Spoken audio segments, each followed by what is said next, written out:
Me and my girl were about to have the best night when her sister opened the door, looked at me, and said, "Oh, he doesn't know yet, does he?"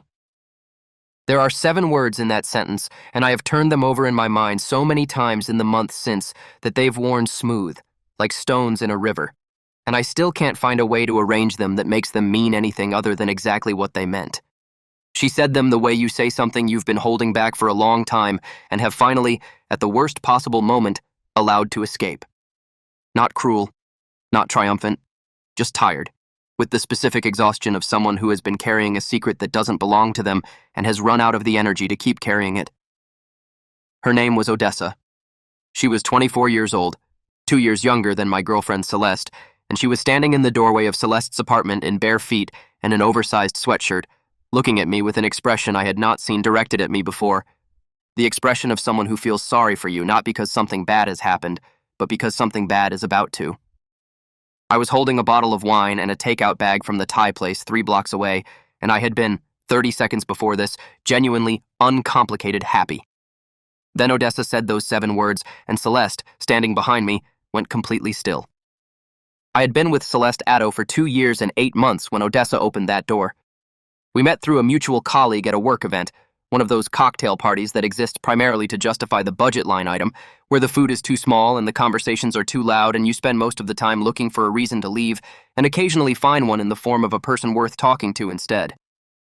Celeste was an urban planner for the city, sharp and organized and possessed of a specific humor that operated on a slight delay, like she was always running a half-second check on whether something was actually funny before committing to the laugh. I was a freelance architectural photographer, which meant I had flexible hours and a genuinely good eye for the way spaces looked, both of which turned out to be assets in a relationship with a woman whose professional life was dedicated to the question of how spaces worked. We fit together the way people fit when their skill sets are adjacent but not identical. She was methodical. I was intuitive. She planned. I responded. 2 years and 8 months of that, and it had been, from my side of it, almost entirely good. I use the word almost now because I have learned things since that make almost the only honest modifier available. At the time, I would have said entirely. I would have meant it. The thing about Odessa's face in that doorway is that it told me, before any words followed, that whatever I didn't know was something she had expected Celeste to tell me already. The expression wasn't, "I'm about to reveal something." It was, "Why hasn't she told him yet?" Those are different expressions and they produce different feelings in the person receiving them. The first one feels like an attack. The second one feels like arithmetic, like you are suddenly standing in the middle of a calculation you didn't know was being run, trying to figure out what the variables are. I turned to look at Celeste. She was looking at Odessa the way you look at someone who has just done something you cannot undo, and both of you know it. Not angry, exactly. More like someone watching a controlled demolition they had hoped would be postponed. The wine bottle was still in my hand. I set it down on the hallway table next to Celeste's keys, very carefully, because my hands had started doing the thing they do when my body receives information my brain hasn't processed yet. I looked at Celeste and I said, "What doesn't he know?" She closed her eyes for exactly 3 seconds. Then she said, "Come inside." We had been planning that evening for 2 weeks. I want you to understand this specific detail because it matters to the texture of what followed. 2 weeks earlier, Celeste had been offered a significant promotion, senior project director, a role that would have meant a raise of roughly $22,000 annually, and oversight of a major city redevelopment initiative that she had been working toward for 3 years. It was a big deal. It was the kind of professional moment that a person works toward and waits for and recalibrates their entire sense of their own trajectory around. She had called me the afternoon she got the offer, and I had heard in her voice something I hadn't heard very often from Celeste, who was constitutionally measured. She had sounded genuinely, openly happy. We made a plan for a proper celebration. Thai food from the specific place she liked, wine I had researched with more care than I usually apply to wine, the evening dedicated entirely to celebrating her. I had been looking forward to it in the way you look forward to simple, uncomplicated good things. So when I walked up to her apartment that evening with the food and the wine and the specific anticipation of a night that was going to be easy and warm and good, Odessa's 7 words landed against a backdrop of expectation that made them hit harder than they might have otherwise. The contrast between what I was carrying and what I was walking into was its own form of violence. Inside the apartment, Odessa sat at the kitchen table and said nothing, which was either respectful or strategic, and I still don't know which. Celeste and I sat on the couch, and she turned to face me with the body language of someone who has prepared a speech and is now discovering, in real time, that the prepared version isn't going to work. She started talking. She talked for a while. I am going to try to reconstruct what she said as accurately as I can because the specifics matter, but I want to be honest about the fact that some of what she said in those first minutes arrived through a kind of static. The cognitive interference of a brain that is receiving information it actively does not want and is spending half its processing capacity on resistance. The core of it was this. 7 months ago, Celeste had been diagnosed with a hereditary heart condition, hypertrophic cardiomyopathy. It was the kind of condition that in many cases was manageable with medication and lifestyle adjustment and monitoring, but in her specific case presented at a level that required more significant intervention. She was scheduled for a procedure in 11 days. She had known for 7 months. She had told Odessa. She had not told me. I sat with that sequence for a long time before I said anything. 7 months. The entire stretch of the last half of our relationship. Every conversation, every dinner, every ordinary Wednesday evening on the couch, she had been carrying this, and I had been next to her, completely unaware, treating our life together as a normal ongoing thing without understanding that for her, it had been divided into before the diagnosis and after, and I had been living entirely in her before, which from where she was sitting must have looked like an entirely different country. I asked why. It's the obvious question, and it's also, I've learned since, a question that doesn't always have a satisfying answer. She said she hadn't wanted to change the relationship. She said that the moment you tell someone you love that you might have a serious health situation, the relationship changes. It absorbs a new weight that it can't put down, and she had needed, for her own reasons, a version of the relationship that was still the regular version, still the unweighted one, for as long as she could sustain it. She said she had planned to tell me before the procedure. The procedure was in 11 days. She had planned to tell me with 2 weeks to spare, which from her perspective was telling me just not as early as I might have wanted. I listened to this and tried to find the place in it where her logic and my feelings could occupy the same space. I found a place.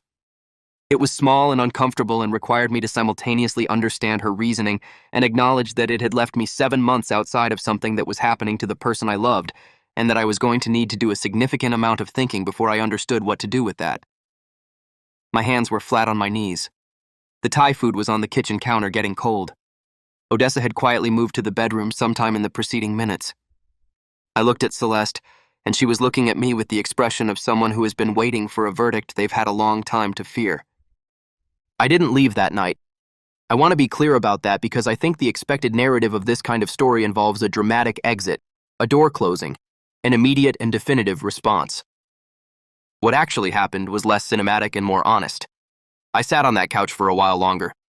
We didn't eat the Thai food for another hour, and when we did eat it, it was cold, and we ate it at the kitchen table with Odessa having tactfully disappeared, and we talked in the halting, careful way of two people trying to hold something fragile between them without dropping it.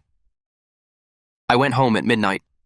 I sat in my apartment and opened my laptop and spent 2 hours reading about hypertrophic cardiomyopathy in the specific obsessive way you research something when you need to convert fear into information, because information at least has the quality of being handleable. The procedure she needed was a septal myectomy, a surgical intervention to remove thickened muscle tissue from the heart wall. It had a high success rate in experienced centers. It was serious. It was not, in most cases, fatal. I closed the laptop at 2:15 a.m. and sat in the dark for a while thinking about 7 months of ordinary evenings and what they looked like from her side. And I felt something I could not cleanly identify. Not anger, not grief, something that had properties of both and the clean resolution of neither. I called my closest friend Reginald the next morning. Reginald had been my friend for 14 years, since university, and had the quality of someone who listened to full accounts before forming positions, which was what I needed at that moment. I told him everything. He was quiet for a while when I finished. Then he said, "How sick is she, actually?" I said, "Serious but manageable, probably, if the procedure goes well." He said, "Okay. And do you love her?" I said, "Yes." He said, "Then the question about the 7 months is real, and you have to address it. But it's not the first question right now. The first question is whether you're going to be there for the procedure." I hadn't framed it that way. I had been circling the deception, the withheld information, The 7 months of a parallel emotional reality I hadn't been invited into, and Reginald had cut directly through to the question that was actually urgent. I was quiet for a moment. Then I said, "Of course I'm going to be there." He said, "Good. Figure out the rest after." I wrote that down because it was the most useful thing anyone said to me in the entire first week. The institutional part of this story begins with a cardiologist named Dr. Namdi Osei, who had been Celeste's physician for the 7 months since her diagnosis, and who I met, with her permission, at a consultation appointment 8 days before the procedure. Dr. Osei had the particular quality of experienced cardiac specialists, a combination of precision and measured calm that felt less like bedside manner and more like professional truth, the sense that he would tell you what was actually happening and not a softened version of it. He walked me through Celeste's specific presentation, the degree of obstruction, the symptoms she'd been managing, the medication regimen she'd been on since the diagnosis, the surgical approach they were planning. He answered my questions without hedging. He said the procedure had a complication rate of under 2% at their facility. He said recovery would require 6 to 8 weeks of restricted activity. He said the prognosis following successful surgery was significantly positive. I sat in that consultation room and took notes on my phone, which is what I do when I need to process information actively, and Dr. Osei watched me do this with the expression of someone who has seen many people sit across from him in varying states of distress and has long ago stopped judging the coping mechanism.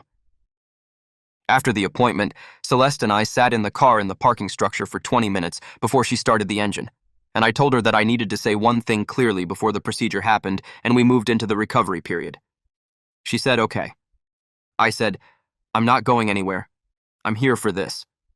But after, when you're well, we have to talk seriously about how we communicate when things are hard, because I can't be 7 months outside of something like this again." She was quiet. Then she said, "I know." And the way she said it suggested she had been waiting for someone to say that for a while and had possibly been hoping I would be the one to say it. The procedure was on a Thursday morning. I was in the waiting room with Odessa and Celeste's mother, a woman named Vivian, who was 61 and had traveled from out of state, and who regarded me, initially, with the specific wariness of a parent assessing the person her daughter had kept at partial distance during a health crisis.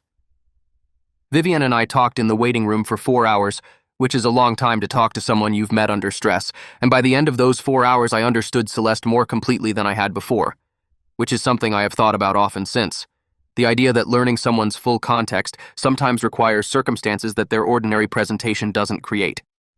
Vivian told me that Celeste had been managing her own health anxieties since she was a teenager, when her father had died suddenly of a cardiac event that nobody had seen coming, and that Celeste's entire adult relationship with her own heart was filtered through that early and specific loss. She said, she doesn't tell people when she's scared because telling people when you're scared is what she was doing the night her father had his heart attack, and after that night, she associated the act of expressing fear with what followed. She said this without drama, as a fact about her daughter's interior architecture. I sat with it. I thought about 7 months of Celeste going to cardiology appointments alone, managing a diagnosis alone, maintaining a version of our relationship that looked unencumbered because she had decided, somewhere in the deep structure of her, that unburdening herself was a risk she couldn't calculate. It didn't excuse the 7 months, but it explained them in a way that converted some of my hurt into something that felt more like grief for what she had been carrying alone. The procedure lasted 4 hours and 20 minutes. The surgeon came out at 1:45 p.m. and told us it had gone well. There were no complications. The obstruction had been successfully addressed. Celeste would be in recovery for several hours and then moved to a monitored room. Vivian put her hand over her mouth for a moment. Odessa exhaled audibly. I looked at the ceiling for a few seconds and thought about the Thai food getting cold on the counter and Odessa's 7 words in the doorway and the 2 hours of medical research at 2:15 a.m. and all of it arriving here, at a surgeon in scrubs telling us a word I wanted more than I had admitted. Well, she was well. I texted Reginald 1 word. He called me back in 30 seconds and said, "Good. How are you?" I said, "Getting there." He said, "That's enough." The recovery period was 6 weeks of recalibration that I think were more important to the long-term shape of our relationship than almost anything that had come before. I was at Celeste's apartment more than I was at my own. I drove her to follow-up appointments. I learned what she could and couldn't eat in the first weeks of recovery and made food accordingly, which involved more research into low-sodium cooking than I had previously anticipated needing, and produced some genuinely questionable results in the first week before I found my footing. Odessa came over on weekends, and the three of us developed a rhythm around the apartment that was comfortable in a way that felt earned. Odessa apologized to me on the third weekend, sitting on the kitchen counter while I was cooking, saying she had told Celeste for months that she needed to tell me, and had finally reached the point where she couldn't hold the information anymore. She said, "I should have handled the doorway better." I said, "You handled it the only way that made sense at the time." She looked at me for a moment and then said, "She's lucky." I didn't know what to do with that, so I just nodded and went back to the cooking. The serious conversation happened in week 4 of recovery.